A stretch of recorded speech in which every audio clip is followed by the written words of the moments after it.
evening. This is John Daly standing in front of Ford Theater in Washington, D.C. This is indeed a red-letter night in the history of Ford Theater, April 14, 1865. Because tonight, President Abraham Lincoln and his party will attend a special charity performance of the celebrated English comedy, Our American Cousin.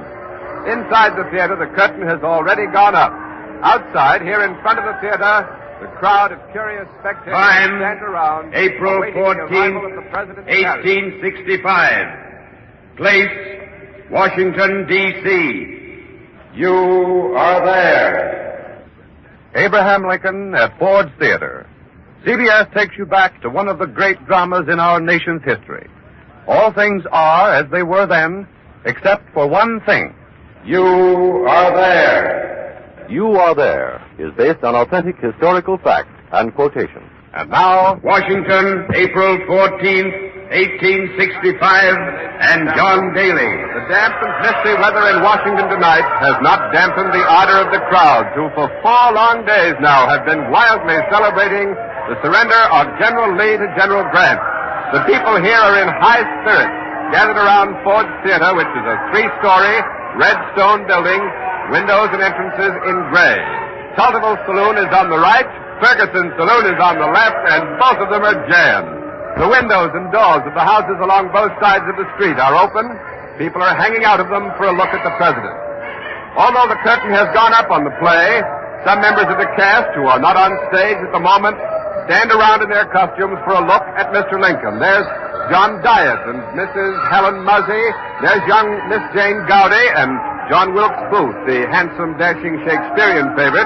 He is not in the performance tonight, by the way. I think I see over there. Oh, yes, there's Mr. Harry Ford, one of the 3 brothers who manage this theater. Now, if I can just get through to him, excuse me, please.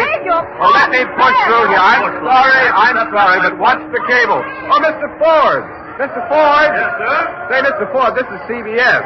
You have a great crowd here tonight. Yes, the theater is sold out. And have you raised your prices for tonight? Tonight is a charity benefit. The orchestra is $1, the dress circle and the parquet 75 cents, and the family circle is 25 cents. I see. Well, this is the second time President Lincoln has attended your theater, isn't it, Mr. Ford? Yes, and tonight he's going to sit in the same box. And I brought in that old rocker he likes. Oh, thanks very much, Mr. Not Ford. at all, anytime. Thanks a lot. I think I see John F. Parker, the president's personal guard, arriving on foot. Evidently, he's come ahead of the president to be on hand when Mr. Lincoln and his party arrive. Now, if I can get through to him, excuse me, please. Let me through. I'm sorry, but watch the cable. Mr. Parker! Oh, Mr. Parker! Say, Mr. Parker, this is CBS. Has the president's carriage left the White House? Is he on his way over here? Yes, he and Mrs. Lincoln left about 10 minutes ago to pick up Major Rathbone and Miss Harris. Well, aren't General Grant and Mrs. Grant in the party? No, they were supposed to come, but General Grant left on the evening train for Burlington. Oh, that's too bad. We kind of hoped we'd see the general as well as Mr. Lincoln.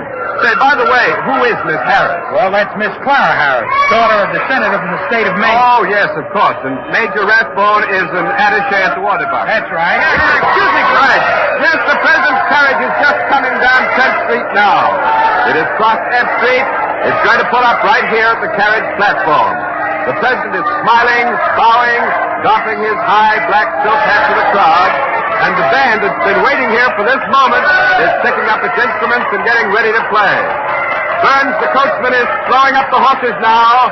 The carriage is stopping at the platform. Forbes, the footman, has jumped down to assist the party as they get out.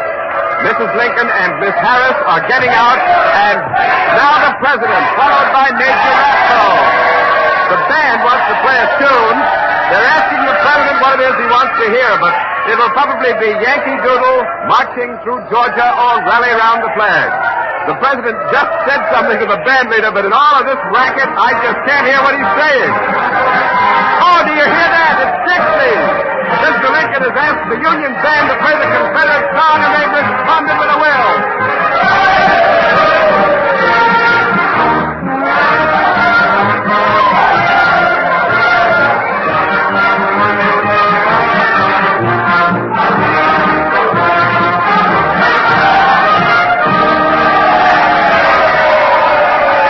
Well, I hope you can hear me above all this din. The crowd understands the meaning of Mr. Lincoln's request. It's his policy of forgiveness and reconciliation with the South of harmony for the nation.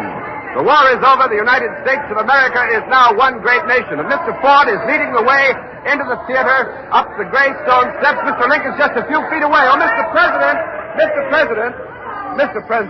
this is CBS, sir. May I ask you a question? Fire away. Well, as you know, Mr. President, the newspapers and a part of the clergy have been opposed to your practice of attending the theater. And I'm sure that... Yes, I know. Some think I do wrong to go to the opera and the theater, but it rests me.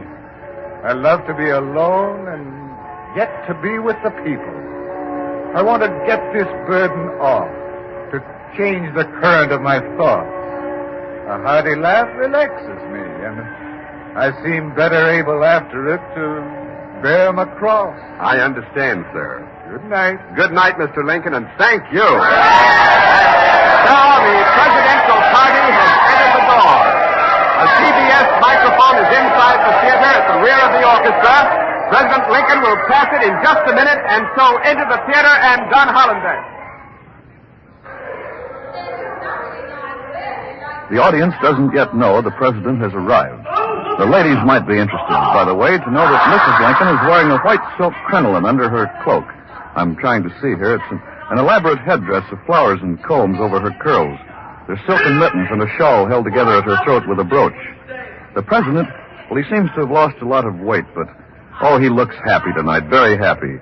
And now the party is turning right and going upstairs to the boxes. The president should be there in just a minute. The audience has caught sight of the president. The play stops. The orchestra strikes up Hail to the Chief.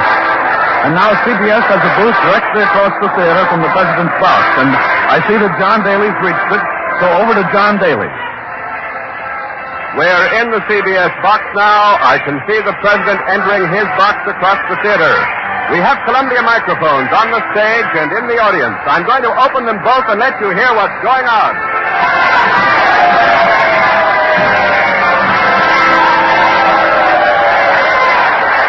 The president is in his box now.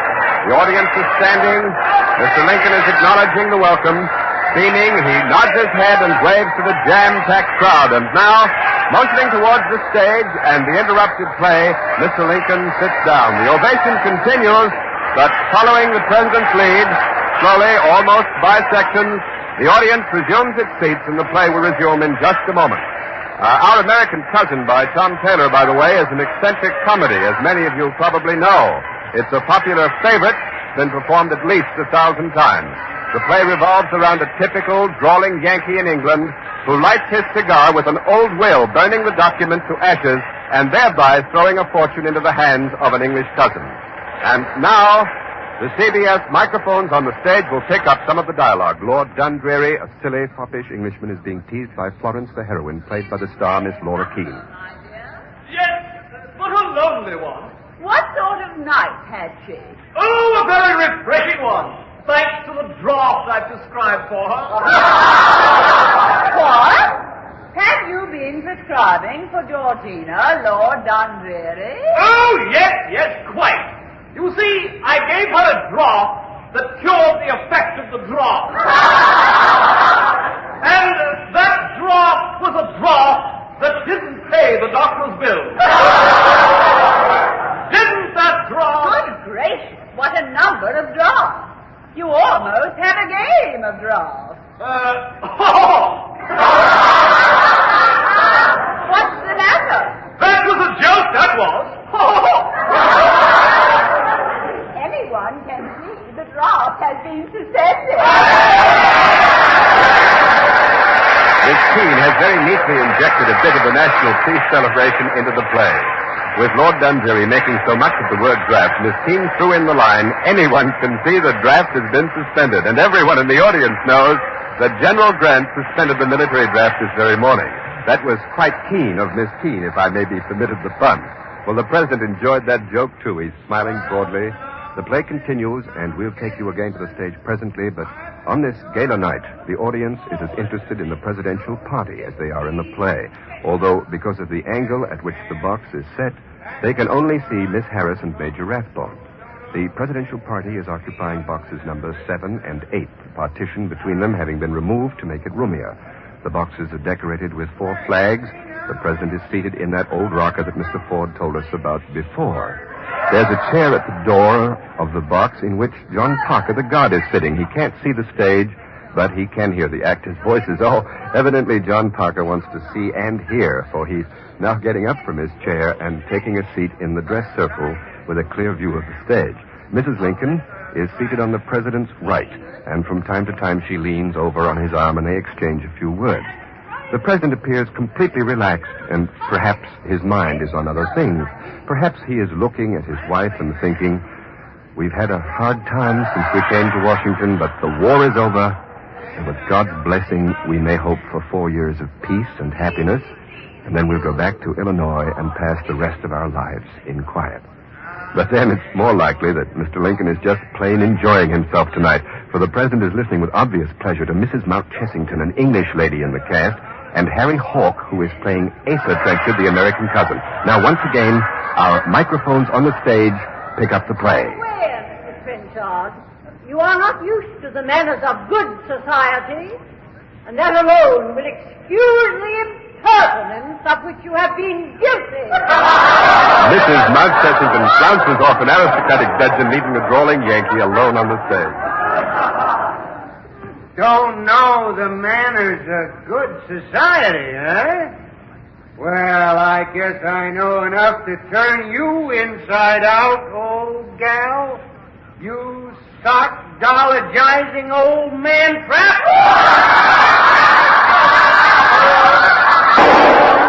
What was that? It sounded like a shot, but there's no shot in the play. One moment.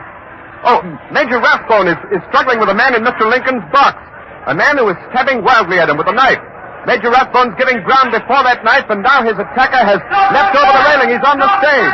The man has risen. He's running across the stage. He's gone through the stage exit directly under this box. That was Major Rathbone who shouted out, "Stop that man." Someone in the audience has leapt over the footlights after him. Something has happened. Something is terribly wrong. This is not part of the play. Blue smoke is curling from President Lincoln's box. I can't see him because Miss Harris and the Major and Mrs. Lincoln are surrounding him. President Lincoln has been shot. That was Mrs. Lincoln who just cried out, "He has shot Mr. Lincoln." The man did it. The man who ran across the stage. The man who grappled with the Major. John Hollenbeck is out there in the theater, already fighting his way up to the president's box. So go ahead, Hollenbeck. This is John Hollenbeck. I guess we're on the air here. I'm trying to get through this crowd to find out what's going on. I don't know what's happened. I don't know what's What is happened. it? What's happened? Tell me what's happened. Someone has shot Mr. Lincoln. It was Booth. Who? One member of the surrounding crowd has identified Mr. Lincoln's attacker. He says it was Booth, the actor, John Wilkes Booth. We'll try to get someone who was in or near Mr. Lincoln's box. Let me through, please. Let me through. Watch the cable, please. Watch it just a minute. Thank you very much. The whole theater's in an uproar. Everyone's standing, running up and down the aisles. Women are moaning and screaming. Miss Keene is handing water up to Mr. Lincoln's box. Watch that cable, please. Men are lifting up an army sergeant and army surgeon up on their shoulders. The stage is swarming with people. We'll get through to Mr. Lincoln's box now in just a second. Stand back! Back! Soldiers blocking the door. The bayonets poised. That soldier's crying. Tears are streaming from his eyes. There's an officer. Lieutenant Crawford, sir. Lieutenant Crawford, what happened? Well, I was sitting in the seat. There's the door to Mr. Lincoln's box. I saw Booth go in. Just walk in, but where were the guards? Well, I don't know. I heard a shot, and I saw Booth leap over the railing. His spare caught in the flag as he jumped. It ripped the flag and broke his fall, and maybe broke his leg. Oh, are you sure it was Booth? I swear it.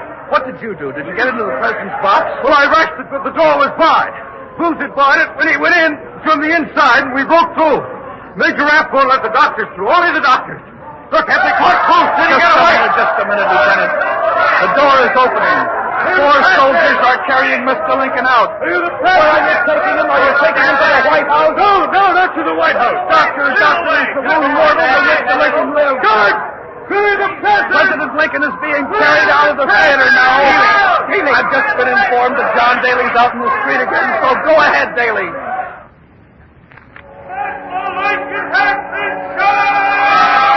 Two more soldiers have joined the 4 who are carrying the president out here into 10th Street. The street is jammed with people who have heard the news. It's a wild, awed, panic-stricken, swirling mob. The guards are having a hard time breaking through the mob, crossing the street. The long roll you hear is the alert being sounded. There's a light in a house, and the door is open. A man stands at the door with a candle, calling to the group carrying Mr. Lincoln. They're taking the president in there. The number is 453 10th Street. Anybody know who lives in that house? Peterson! It's the Peterson house! It's the only house available. The president's White House guard is thundering into the street. Perhaps you can hear the ring of their horses' hoofs on the cobblestone. They're flashing their sabers and clearing the street. President Lincoln has been shot. President Lincoln has been shot. There's been so much excitement. Only now the full horror of what has just happened at Ford Theater is beginning to dawn. We will stay here in front of the Peterson house and bring you immediately any reports on Mr. Lincoln's condition. But we have just been informed that something has happened elsewhere in Washington that we don't know of here on the scene, and so we return you now to our studio. And I'll give you the bulletins as fast as they come in, Quincy, as soon as we get it back from Daly down there on the street, right? How much time have I got, though? How long am I on? Wait a minute. Go ahead. You're on the air. This is Quincy Howell. John Daly has just announced that an attempt has been made on the life of Abraham Lincoln at Ford's Theater. Secretary of State Seward, I should say, has also... just a second. Here's the bulletin. Secretary of State Seward has been attacked. A man entered the Seward house on Lafayette Square in Washington tonight. He overpowered all resistance, gained entrance to the secretary's bedroom, and slashed at Mr. Seward with a knife. It's not known whether the attacker was John Wilkes Booth or an accomplice, or whether the two attacks were connected. Now, here's Ned Calmer with more bulletins. All Washington is in a state of panic this terrible night of April 14th, 1865. There are wild rumors that the entire cabinet has been murdered, that General Grant has been assassinated, that the war is not yet over. There's no evidence as yet that these other wild rumors are true. I repeat, the other rumors are not true so far as is known. Secretary of War Stanton has arrived at the house on 10th Street where Mr. Lincoln has been taken. He's in complete charge of the situation up to now. Now again, Quincy Howell. John Wilkes Booth has escaped. He left Ford's Theater by a rear door, leapt on a horse that was waiting for him, and dashed off into the darkness. Someone from the audience chased him, just missed him, a matter of inches. Booth left Washington by the Navy Yard Bridge, where a sentry challenged him, and he gave his real name, John Wilkes Booth. The following is the fiend's description. Age, 26, lithe and sinewy of body, having probably a broken leg, intensive speech and behavior. Height, 5 feet 8, weight, 160 pounds. Hair black, eyes black, heavy dark eyebrows, wears a large seal ring on little finger, when talking moves his head forward, looks down. That is John Wilkes Booth. Rewards totaling $100,000 have been offered for his capture. Armed pursuit groups are after him already. Booth must have had help. He just couldn't have committed this crime by himself or without lots of preparation. But who slashed Secretary Seward? Who crossed the Navy Yard Bridge a few moments after Booth? Why was it that Booth tried to see Vice President Johnson this afternoon and then left his calling card when he failed? Who cut the telegraph wires out of Washington and why? Where was the president's guard, John F. Parker? How could Booth have possibly gained entrance to the president's box without being challenged? These are some of the questions that the tragedy has raised here in this bewildered capital. How deep do the roots of this plot go? Does the trail perhaps lead right to persons highly placed up in the government? A note has just been handed me. John Daly, in front of the Patterson house, has news of President Lincoln's condition. So we take you now to the Peterson house.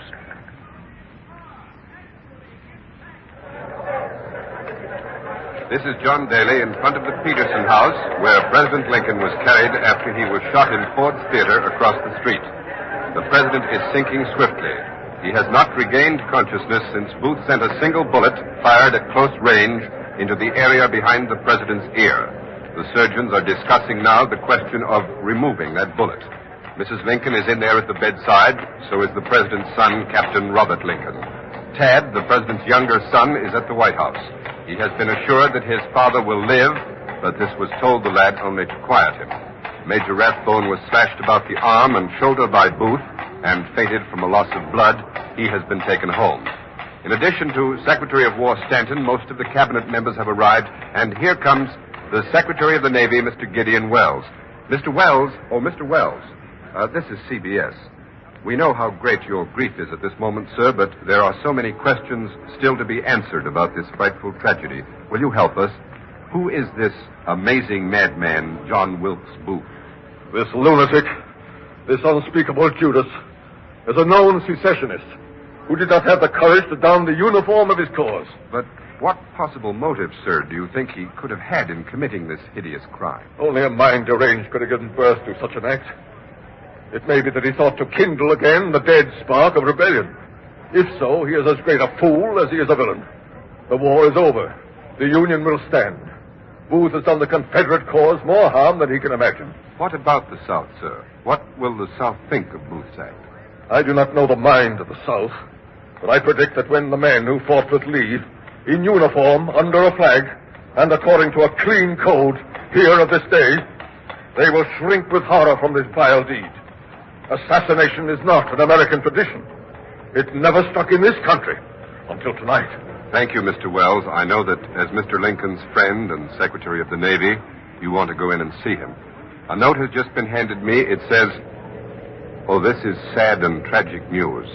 The President's pulse is still falling. His breathing becomes more labored." That's all the note says. As this night of unutterable gloom and sadness wears on, stern resolve melts. Great men weep openly. There's scarcely a dry eye in this crowd here. The door to the Peterson house is opening once again, and Mr. John Hay, President Lincoln's private secretary, is coming out. Mr. Hay, over this way, please. Yes, sir. Mr. Hay, you've been close to Mr. Lincoln. Did he have any fear that he might be struck down before his great work was finished? Our beloved president constantly received threatening letters, which he filed away in an envelope. In March last month, there were 80 letters in the envelope. It was marked assassination. You mean letters from cranks and that sort? Yes. In 1860 in Springfield, Mr. Lincoln saw a double image of himself in a mirror. One face held the glow of life and breath. The other shone ghostly pale, white, portent of a safe passage through the first term, and death before the end of the second. That was 5 years ago, then, that he had this omen? Yes. But only last week, the president dreamed that he was walking through the White House amid the sound of great sobbing.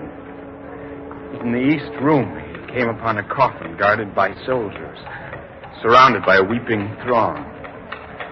The president asked, "Who is dead in the White House?" And the soldier replied, "The president. He was killed by an assassin." Well, how did Mr. Lincoln feel about these presentiments? Perhaps he answered that question this afternoon. He was walking across the White House grounds, and he passed some profane, drunken men. Mr. Lincoln remarked to his guard, "Crook, do you know, I believe there are men who want to take my life, and I have no doubt they will do it. I know no one could do it and escape alive. But if it is to be done, it is impossible to prevent it." Thank you, Mr. Hay. The tragic news of the attack on President Lincoln has spread around the world. And now CBS takes you to important European capitals. First, to Buckingham Palace in London, England, and the voice of Her Britannic Majesty, Queen Victoria.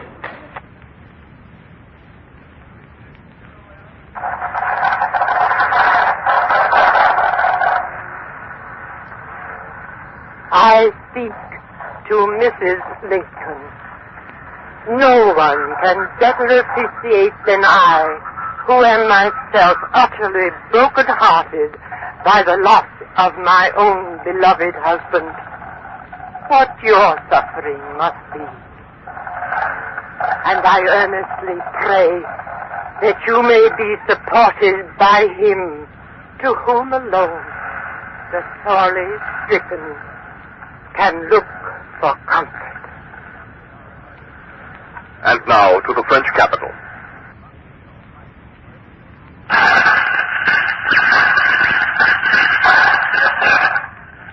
This is Paris.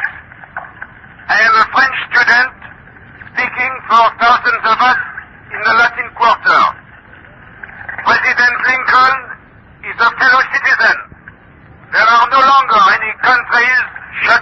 the whole frontier. Our country is everywhere, where there are neither masters nor slaves, where people live in liberty or fight for it.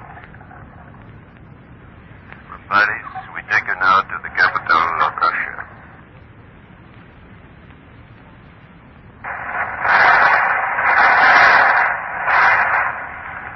This is St. Petersburg, Russia.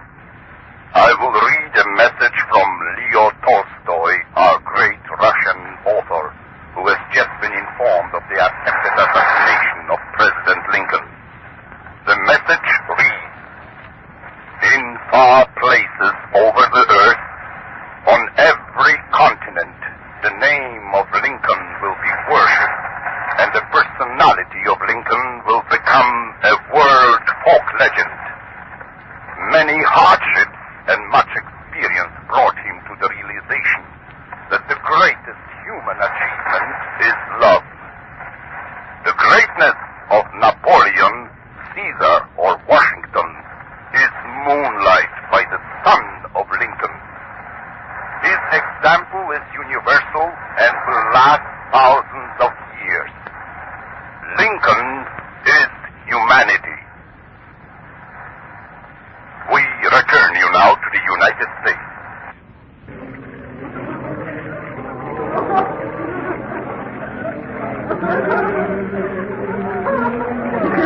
This is John Daly in front of the Peterson home on 10th Street. It is past 7 o'clock in the morning, April 15, 1865. President Lincoln was shot last night at 10:15. Doctors say there is no hope. The long vigil will soon be over. Here outside the Peterson house, a cold rain is falling. The sky is dully gray. The early morning mist is like a shroud. The hearts of men and women are overflowing with grief. Some are kneeling, some lifting their voices in the singing of spirituals. We are told that Mrs. Lincoln is not in the room with the president. She has made her last farewell and is seated in a back parlor. Captain Robert, the president's son, is leaning on Secretary Stanton's arm. He has borne himself well. Only twice has he given way to his overwhelming grief. The Reverend Dr. Gurley has spoken a prayer. For Abraham Lincoln, there will be black borders on the newspapers today, anguished sermons on Resurrection Sunday tomorrow in a resting place. There will be the end of the mortal, but the beginning of the immortal. For Abraham Lincoln will live on in the union he has saved, in the freedom he has given, in the dreams he has dreamed, in the vision he has seen, the vision under God of a new birth of freedom, of government of the people, by the people, for the people. Secretary of War Stanton is coming out of the Peterson house now. He pauses in the doorway, and the crowd, looking at his grief-stricken face, is suddenly silent. Mr. Stanton, how is Mr. Lincoln? Now, he belongs to the ages. The dread thing that we have awaited is come. President Lincoln is dead. The victim of Booth's vicious... Washington, April 14, 1865. Abraham Lincoln is assassinated at Ford's Theater.